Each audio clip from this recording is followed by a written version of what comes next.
ক্ষুদিরাম অনুশীলন কেন্দ্রে চূড়ান্ত বিশৃঙ্খলা এই মুহূর্তে যে ছবি দেখা যাচ্ছে যে সেখানে দুই পক্ষ বিজেপি তৃণমূল একে অপরকে স্লোগান দিচ্ছেন।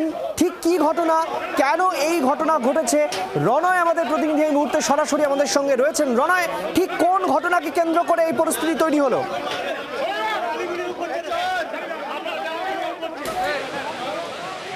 দেখো, ক্ষুদিরাম অনুশীলন কেন্দ্রের বাইরে এই মুহূর্তে রয়েছি। এখনও কিন্তু পরিস্থিতি উত্তপ্ত বলা যায়, বাকবিতণ্ডা চলছে। একদিকে বিজেপির এজেন্ট কালী খটিক, তিনি এখনও পর্যন্ত একেবারে স্ট্রং রুমের যে ভেতরের যে গেটটা রয়েছে সেই ভেতরে রয়েছে, যেখানে কুণাল ঘোষ, শশী পাজারা ছিলেন ভেতরে, সেখানে কিন্তু বিজেপির এজেন্ট কালী খটিক তিনিও ছিলেন। কিন্তু কালী খটিককে ঘিরে এখনও কিন্তু বিক্ষোভ চলছে। তৃণমূলের যারা কর্মীরা বা এজেন্টরা রয়েছেন তারা বলছেন, কি করে কালী খটিক ভেতরে ঢুকলো, সে তো কোনো প্রার্থী নয়, তাহলে সে কেন ভেতরে ঢুকেছে। এই ঘটনাকে কেন্দ্র করে কিন্তু দুপক্ষের মধ্যে একেবারে বাকবিতণ্ডা চলে এবং এই মুহূর্তে পুলিশের তরফে সেই গেট বন্ধ করে দেওয়া হয়েছে, সবাইকে বাইরে বার করে নিয়ে আসা হয়েছে, অর্থাৎ যাতে কোনো রকম বিশৃঙ্খলা না হয়। তবে তাপস রায়ের এজেন্ট, তাকে ঘিরেও কিন্তু বিক্ষোভ দেখানো হয়। এই মুহূর্তে তাপস রায়ের এজেন্ট এখানে দাঁড়িয়ে রয়েছে এবং অপরদিকে তৃণমূলের যারা এজেন্ট রয়েছে তারাও রয়েছে। আমি যদি আরও একবার ছবিটা দেখাই, এখনও পর্যন্ত কুণাল ঘোষ, শশী পাজারা তারা বসে রয়েছেন এবং তৃণমূল কর্মী যারা রয়েছেন বা যারা এজেন্ট রয়েছেন তাদেরকে সেখান থেকে সরিয়ে নিয়ে আসা হয়েছে। পুলিশ রয়েছে যাতে পরিস্থিতি বেগতিক না যায় বা পরিস্থিতি যাতে বেগতিক না যায় সেই দিকে তারা রয়েছে। শশীদি রয়েছেন, কুণালদা রয়েছেন। আমি একবার কথা বলার চেষ্টা করব। এখানে ছবিটা তোমাকে দেখাবো, এখানে তুমি দেখতে পাচ্ছ সেই ছবিটা।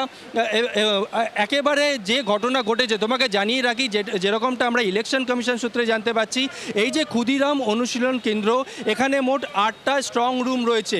নর্থ কলকাতার 7টা বিধানসভা এবং যে পোস্টাল ব্যালট, সেই পোস্টাল ব্যালটের একটা স্ট্রং রুম, মোট 8টা। পোস্টাল ব্যালটের স্ট্রং রুম খোলার আগে বিভিন্ন প্রার্থীদের মেল করে জানানো হয়েছিল। আমাদের সঙ্গে থাকো, কুণাল ঘোষ কি অভিযোগ করছেন আপনাদের শোনাই। আমরা যা দেখেছি সেটা বাইরে বলবো না। আমরা যেটা বলেছি, আমাদের পার্টিকে আমরা ডিটেলটা জানাবো। আমাদের ক্ষোভটা যে ন্যায্য সেটা ওরা এগ্রি করেছেন। যে ট্রান্সপারেন্সির অভাব নিয়ে যেসব শুরু হচ্ছিল সেগুলো বন্ধ করার একটা চাপ দেওয়া হয়েছে।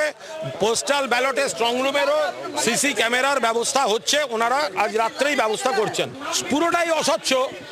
বিজেপি লাফাচ্ছে কারণ বিজেপি ধরা পড়ে গেছে। ওদের হয়ে স্ট্রং রুম খুলে সিআরপিএফ ইলেকশন কমিশন কাজ করছিল, সেখানে ডক্টর শশী পাজার আমি এসে ঢুকে পড়েছি, আমাদের টিম এসে গেছে, সেই জন্য ওদের অসুবিধা হয়েছে বলে দেখুন না কিরম লাফাচ্ছে।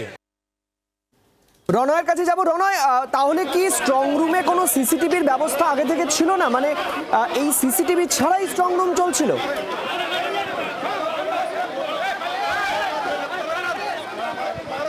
দেখো, যেমনটা জানতে পারছি যে স্ট্রং রুমে সিসিটিভি ছিল, যেমনটা জানা যাচ্ছে। যদিও অভিযোগ করা হচ্ছে, শশীদি রয়েছেন, শশী পাজার সঙ্গে আমি একবার কথা বলবো।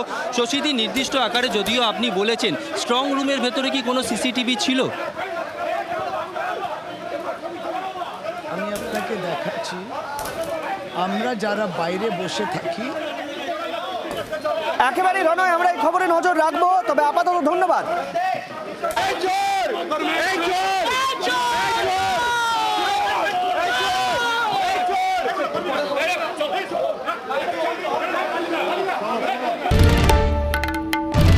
বাংলার আওয়াজ, বাঙালির আবেগ, জি 24 ঘন্টা।